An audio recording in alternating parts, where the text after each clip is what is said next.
Então, esse aqui é o primeiro, é o exemplo da rede tradicional, que cada hora eu transmito um pacote. Esse é o exemplo usando codificação em rede. Eu consigo reduzir pela metade o tempo de transmissão, porque eu combinei essa informação. Tá? Então, eu já mostrei para vocês que, usando a técnica de network coding, eu consigo aumentar a vazão da rede, o throughput. Tá?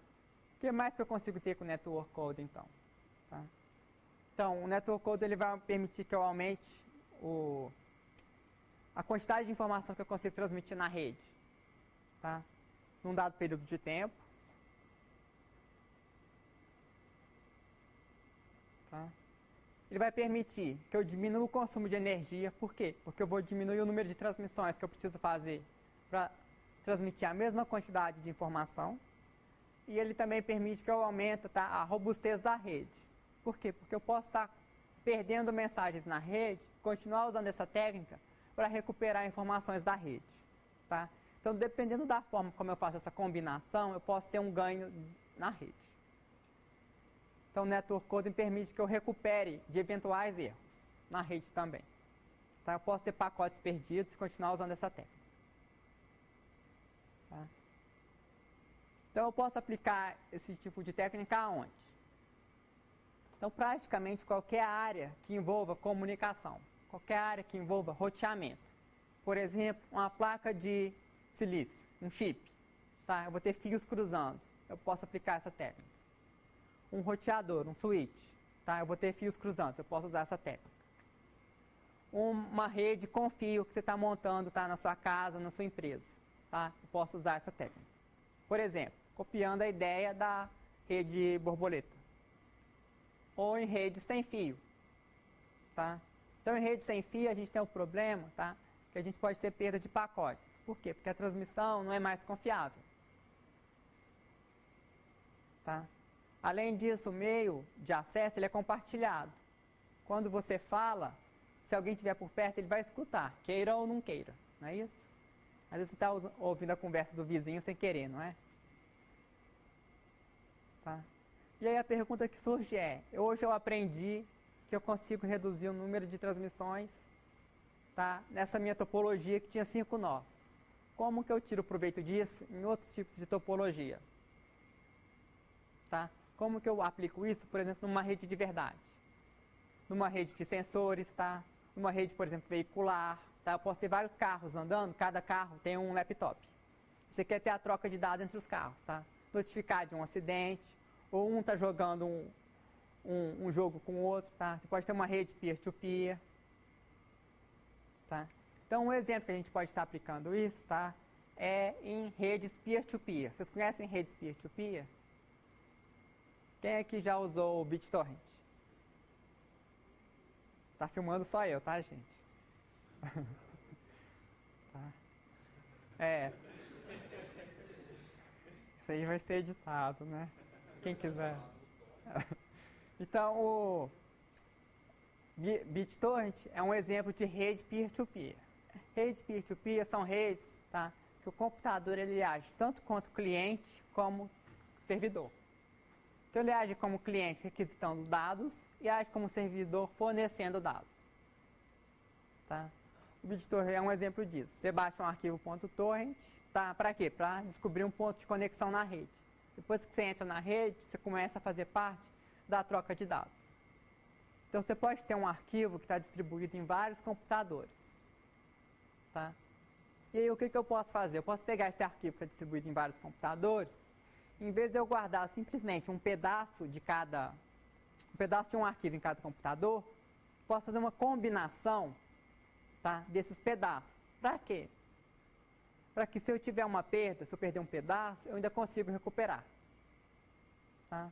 Então, suponha que eu peguei um arquivo e dividi em 2. Eu tenho parte 1 e parte 2. Aí eu perco a parte 2. E aí?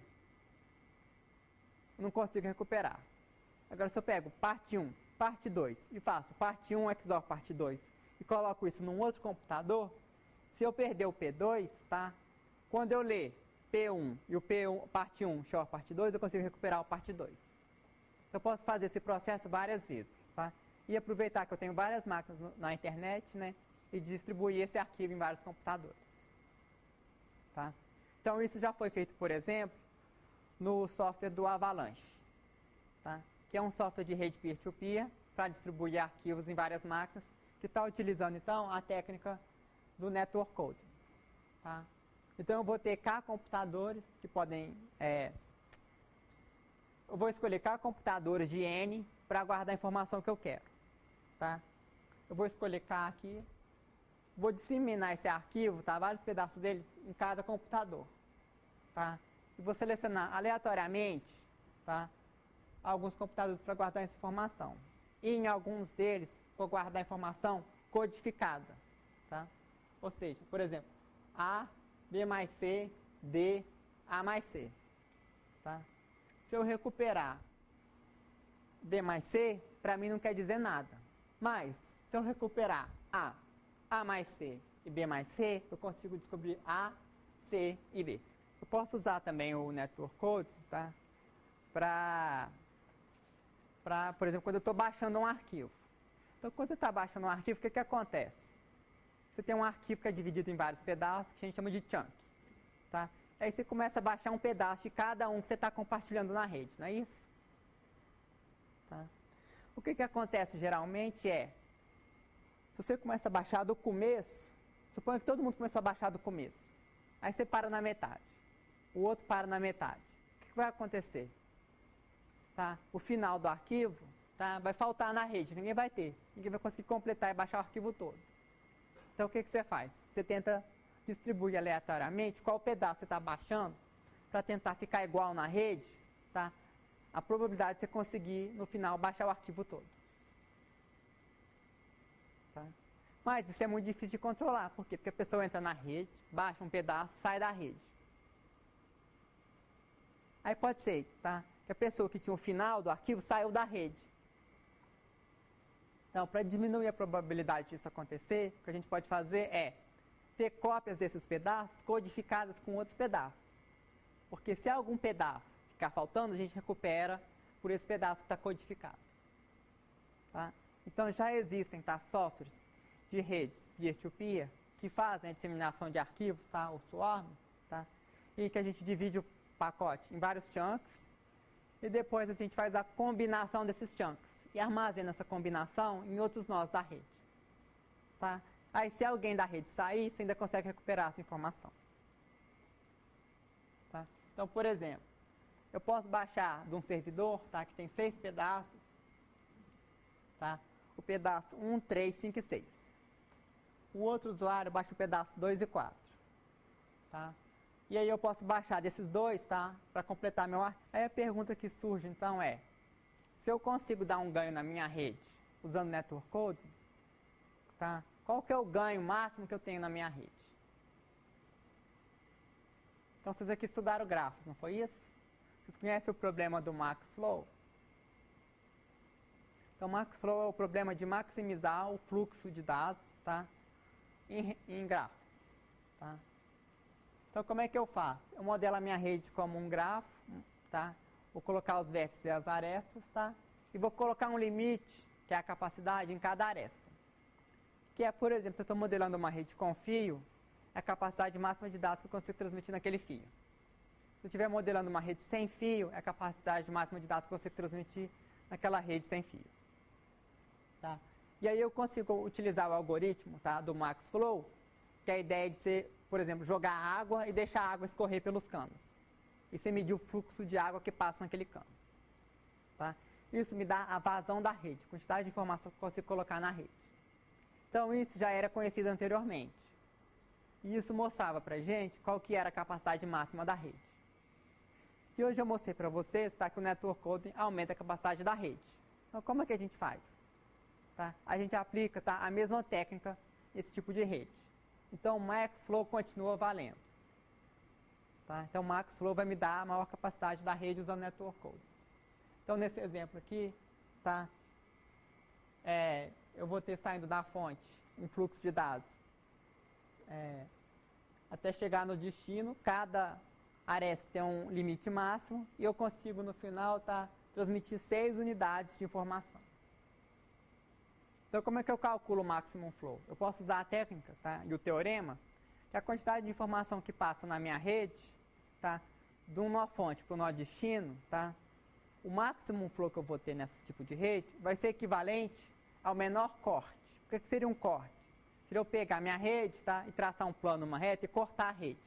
Dividir ela em duas. O máximo de informação que eu consigo passar na rede vai ser o mínimo desse corte. Por quê? Porque se eu cortei minha rede, eu dividi ela no meio. Tá? Para eu ter informação passando de um lado para o outro, tá? Eu vou ser limitado por esse corte.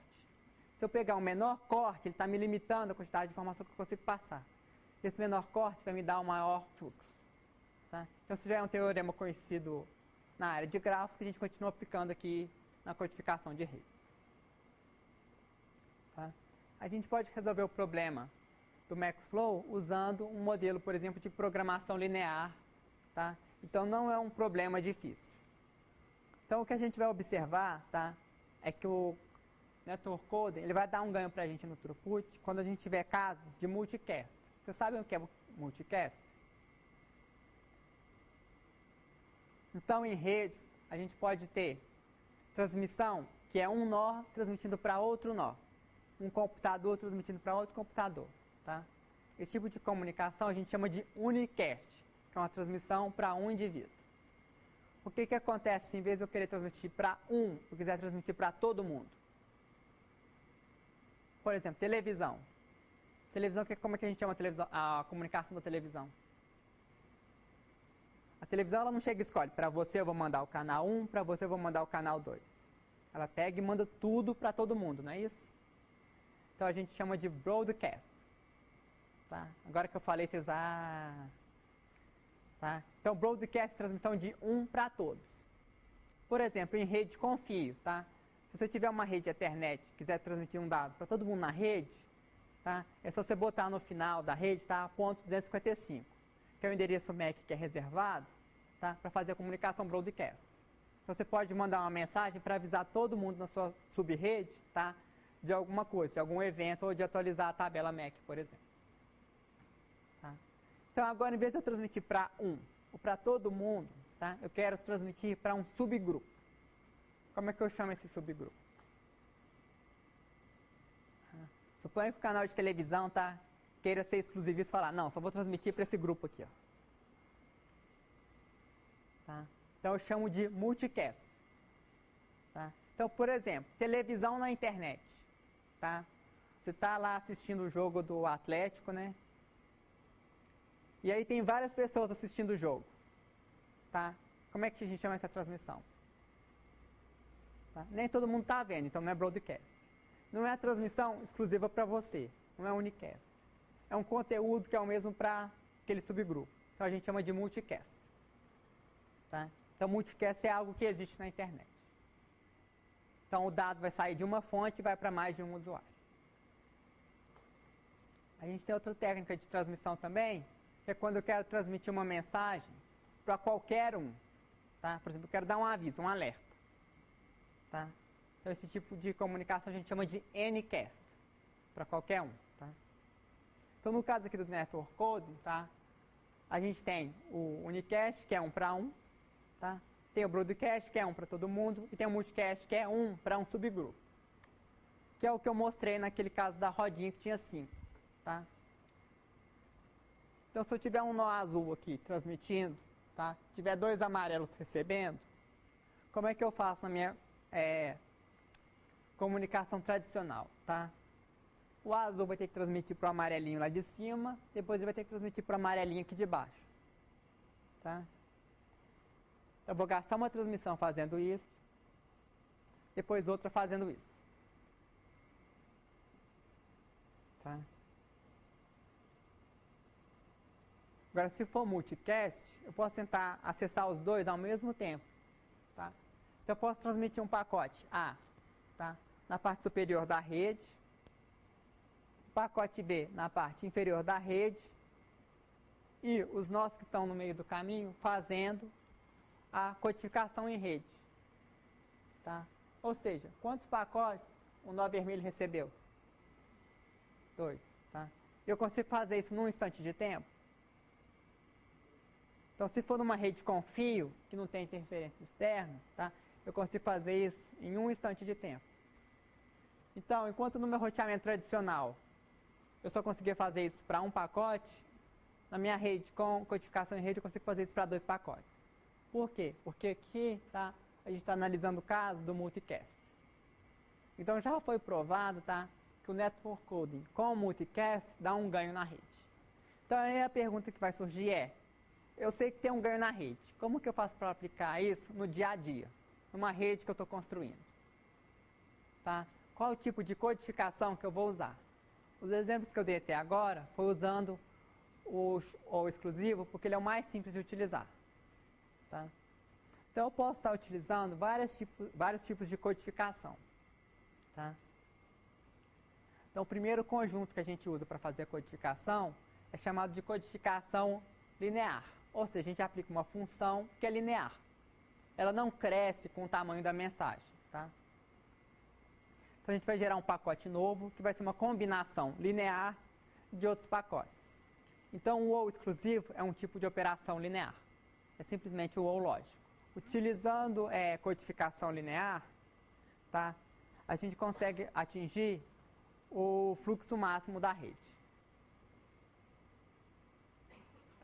Para alguns casos. Já foi provado que codificação linear não é suficiente para todos os tipos de redes. Então, tem vários problemas em aberto. Por exemplo, se eu estiver utilizando múltiplos sinks, eu tenho vários transmitindo ao mesmo tempo. Como que eu faço para ter a capacidade máxima da rede? Só utilizando a codificação linear, já foi provado por esse exemplo aqui, que não é suficiente. Então tem vários problemas em aberto que precisam ser pesquisados. Mas, para os casos que a gente consegue utilizar a codificação linear e atinge o fluxo máximo, a codificação linear resolve. Só que quando a gente fez a codificação, eu já conhecia a topologia. Vocês lembram lá dos exemplos que eu já tinha um mapinha feito. No mundo real, por exemplo, quando eu estou com uma rede sem fio, você chega numa rede sem fio, às vezes você não conhece a topologia, não é isso? A topologia pode ser dinâmica. Você chega aqui com o seu telefone celular, conecta na rede. Entra outra pessoa, conecta na rede. Muda a topologia. Você sai da rede, muda a topologia. Então, como é que eu faço para essa técnica de codificação linear funcionar numa topologia dinâmica? Se eu conhecer a topologia a priori, eu posso calcular na mão quais combinações eu vou fazer para chegar no ótimo. Se eu não conhecer, eu posso tentar me aproximar disso. Mas, em vez de como não tem jeito de eu fazer a conta, eu vou tentar, então, fazer um processo que tente chegar nessa conta. Então, a maneira de a gente fazer isso é usar o Random Linear Coding, ou codificação linear aleatória. Então, nós vamos estar, de novo, pegando as nossas mensagens, vamos estar multiplicando por um coeficiente e vamos estar somando. O ou exclusivo é um tipo disso bem simples. Só que agora o nosso coeficiente, em vez de ser escolhido a dedo, ele vai ser um número aleatório. E para a gente saber qual número aleatório que foi que a gente usou, a gente vai guardar essa informação no cabeçalho do pacote. E aí os nossos que estiverem no interior da rede, aqueles que estão só retransmitindo, eles vão receber pacotes, vão gerar números aleatórios, vão combinar esses pacotes que ele recebeu, multiplicando esse número aleatório por cada um dos pacotes e somando, guardando esse número aleatório no cabeçalho e retransmitindo para frente. Os outros nós da rede vão fazer essa mesma coisa. Então, no final, o que a gente vai ter vai ser uma combinação linear, porque eu estou simplesmente somando pacotes, que foram multiplicados por coeficientes aleatórios. Eu vou repetir esse processo na rede como um todo.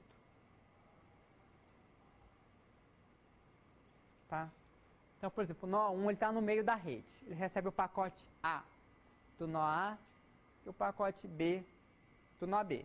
O que ele faz? Ele gera um número aleatório. C1 gera um número aleatório C2. Aí ele faz C1 vezes A mais C2 vezes B. E retransmite para o nó 2. Se o nó 2 for um nó final, ele guarda essa informação. Se ele for um nó no meio da rede, o que ele vai fazer? Ele vai pegar esse pacote novo, e vai repetir o processo. Como é que eu faço agora para decodificar? Então, os nós que receberem os pacotes, eles só vão conseguir decodificar se o número de pacotes que eles receberem for o mesmo número, tá, do número de pacotes usados para fazer a codificação. Então, se eu tinha 2 pacotes que eu combinei, eu preciso de receber pelo menos 2. Então, todos os exemplos que eu dei até agora, isso foi verdade. Então, no exemplo que eu dei inicial, tá, que eu tinha o pacote vindo do A e do B, e que no meio do caminho eu fiz a combinação, cada um dos nossos que receberam as mensagens receberam 2 pacotes. Tá? Por que isso? Porque eu não consigo criar a informação. Tá? Se eu estou transmitindo 2 pacotes, eu tenho que receber pelo menos 2. Tá? Não tem jeito de eu magicamente fazer aparecer a informação. Então, se eu estiver, por exemplo, recebendo 3 pacotes, eu preciso receber pelo menos 3 pacotes. Tá? Só que não necessariamente precisa ser P1, P2, P3. Pode ser P1, P2, P3, XOR, P1, XOR, P2. Tá? Então, eu vou pegar os pacotes que eu recebi na rede e vou guardar numa matriz. Tá? Nessa matriz também vou guardar os coeficientes que foram usados para fazer a codificação. Quando eu tiver recebido o mesmo número de pacotes que foi usado para fazer a combinação, tá? Eu vou calcular a matriz inversa desses coeficientes. Tá? Depois que eu tiver a matriz inversa desses coeficientes, eu multiplico essa matriz inversa nos dados que eu recebi. Como os dados foram multiplicados pelos números no começo, quando eu multiplicar pela matriz inversa, eu vou ter o meu dado original.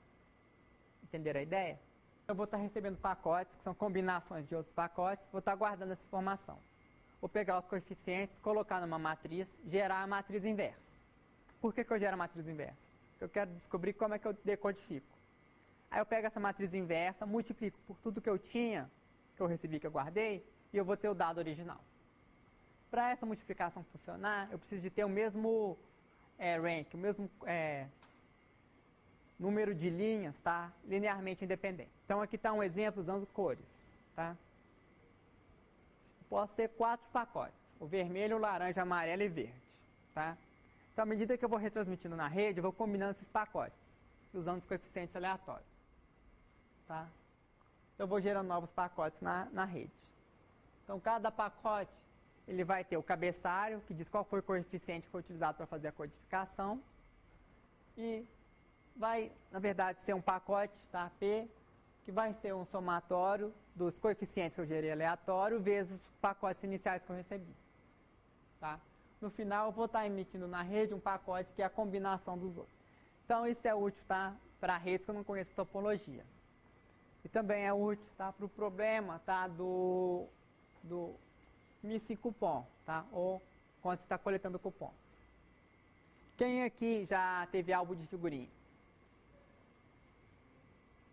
Tá? Não teve, não? Tá?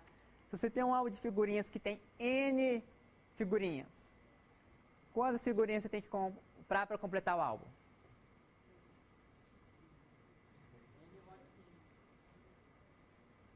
Tá? Então, se eu tenho um álbum de figurinhas que tem N, por exemplo, 500 figurinhas, tá? Eu tenho que comprar pelo menos 500. Mas eu não vou ter a sorte de tirar 500 distintas, não é isso? Vou sair com as repetidas. Tem sempre umas que são mais repetidas que as outras. Aí, o que eu tenho que fazer? Eu tenho que tentar trocar, né? Não é isso? Mas eu acho que eu não vou ter a sorte de conseguir trocar exatamente aquela que está faltando, né? Então, na média, tá? A gente precisa de N log N. Tá? Se eu tiver 500, eu vou precisar de 500 log 500. Tá?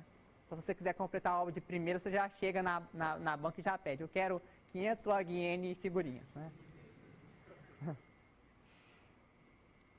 Então, esse problema do álbum de figurinhas, o que é? Coletar a informação. É o mesmo problema, por exemplo, você está vendo um vídeo no seu carro e está dirigindo na rua e você está baixando o vídeo de outros carros. Tá? Você pegou a estrada aí, né? Não quer ver um filme lá, né? Você baixa o filme dos carros em volta. Tá?